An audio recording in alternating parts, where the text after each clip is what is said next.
Howdy, friends. Steve DePoe here for the Rose Realty team with this week's real estate vlog for North Texas. Today's topic, 6.5 things you need to know about buying and selling real estate or property during a pandemic. Now, I really got my fingers crossed. I'm really hoping this is the last pandemic-related vlog I'll be doing, but who knows? So let's get into it.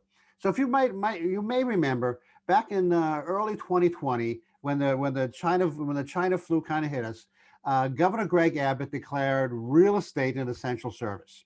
And so from that point on, what happened was the National Association of Realtors, we'll talk about them in a couple minutes, as well as the Texas Real Estate Commission kind of kicked into gear, and they said, okay, so let's put together some rules and regs and guidelines to help keep the industry vibrant and engaged, because we're going to be dealing with the public, right? And so we wanted to make sure that everybody was safe and everybody was healthy while we continued doing our job and finding homes and selling homes for the public. So number one, showings went viral. Okay, so we did a lot of we started off by doing a lot of video walkthroughs with FaceTime and Zoom and those kinds of things. We also did virtual open houses for the first time. I think there was one Saturday where I did like 6 virtual open houses. Okay, so that was pretty intense. We also, early on around February or March of last year, I had 4 closings where the buyer never stepped foot on the property. Okay, it was just a video that I had done. It was walkthroughs that I had done via video or FaceTime with the buyer, and they decided to buy the house and put in a contract basically without stepping foot on the stepping foot in the property.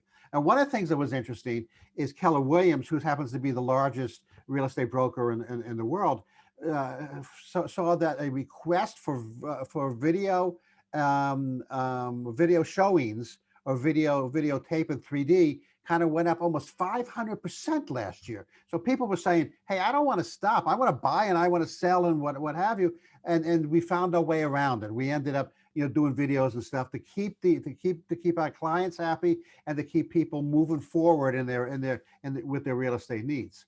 So guidelines, like I just said, the National Association of Realtors, along with the Texas Real Estate Commission, put together guidelines to help not only the real estate agent, but also the potential buyer and seller. So we did stuff like social distancing to make sure we were 6 feet. We put hand sanitizer at every house with booties. We said remove your shoes. We requested that no children show up at the showing, because we wanted them specifically to be safe. Okay, and so we put together these guidelines. We all tried to follow them as best we could, as best as our clients could, to make sure that everybody stayed safe and healthy. Down payment help. This was sort of interesting because a lot of the banks and lenders kind of got caught up with the forbearance thing, right? At the same time, they had a lot of these banks and lenders were involved in a lot of programs, especially here in Texas, to help with down payment help. So we had programs for first responders and medical professionals and teachers, and obviously military and vets. Well, a lot of these lenders kind of stopped that down payment help and that mortgage assistance during this pandemic period, because they were kind of focusing their efforts in other areas like the forbearance and other areas, and so they kind of stopped the down payment assistance. If you want to know whether your lender or your bank or your particular profession has a down payment assistance program, go to downpaymentresource.com. It's on the bottom of this slide here, and you can kind of check it out. Okay, that'd be a good resource for you. Drive-by appraisals. Now, once you get, so a couple of vlogs ago, I talked about the offer and the home buying process, right? One of those processes is the appraisal. So your bank's going to want to know that the house that you want to buy is worth the money you're going to pay. Okay, and that's so the bank is going to do an appraisal on the house to make sure it's kind of up to par, you may want to call it, right? So they started doing drive-by appraisals. So if you have a house that's, you know, $1 million house in a specific area, they're not expecting to see, you know, cars up on blocks on the front lawn. Okay, they're expecting to see neat neighborhoods, tidy neighborhoods, and then this particular lot to be tidy and the house to be in good repair.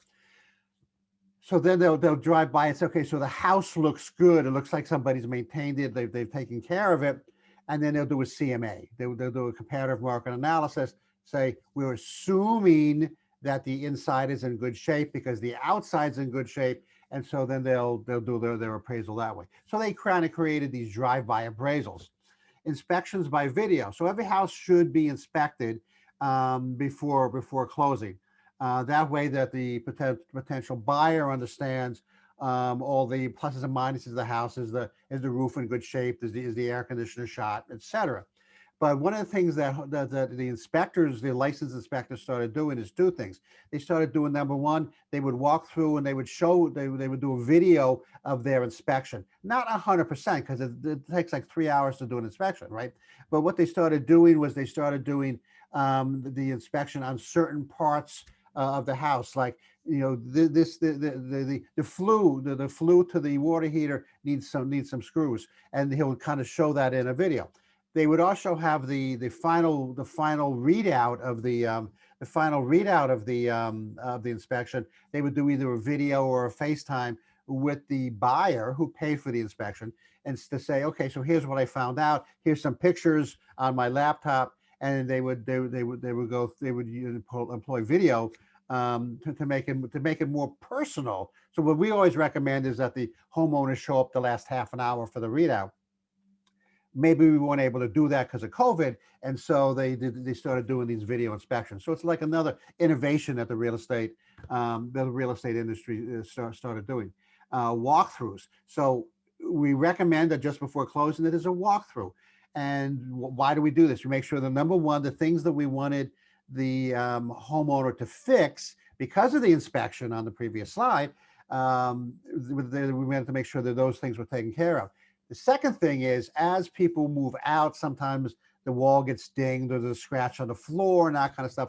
As a agent representing a buyer, I want to make sure those things get fixed and those things get addressed. So for the walkthroughs, we sometimes stop the walkthroughs in person, and we did video walkthroughs, or we did walkthroughs with one of the, if it's a couple, we had one walkthrough at a time.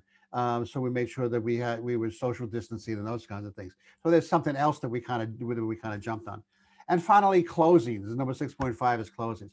Closings were always very restrictive, right? It was the couple and the agent and the title officer, right? I'm in the same room signing paperwork, right? So then because of this, we started what? We started drive-through closings, where all you have to do is you have to drive up to the building and show your driver's license. They'll tell you where to sign, and you're done in like 5 minutes. Video closings, where basically it's the same thing. You submit some paperwork ahead of time. You show your license, and you can sign remotely. You can sign electronically through video. And then remote closing. Hey, I just had a closing about 2 weeks ago where the people were in California on their way to Texas, and so they closed remotely. So these are just some of the innovations that the real estate industry went through, okay, in order to, number one, respect people in terms of the pandemic, in terms of distancing and those kinds of things. But we also did that to make sure that people got the houses that they wanted, sold what they want when they wanted, and we respected everybody's